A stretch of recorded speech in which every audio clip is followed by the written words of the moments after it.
Hello everyone. I am going to start with Edit Interactions. Edit Interactions.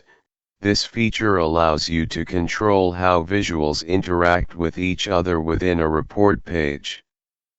When you select Edit Interactions, you can specify which visuals respond to interactions, like filtering or highlighting, from other visuals on the page.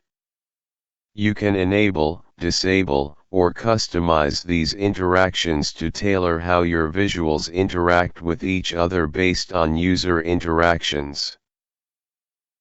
Bring forward, bring to front, send backward, send to back. These features pertain to the layering and ordering of visuals within a report. They allow you to adjust the positioning of visuals relative to each other. Bring forward moves the selected visual one layer forward. Bring to front moves the selected visual to the front, making it the topmost layer. Send backward moves the selected visual one layer backward. Send to back moves the selected visual to the back, making it the bottommost layer. Now you can observe how this will work and how to use.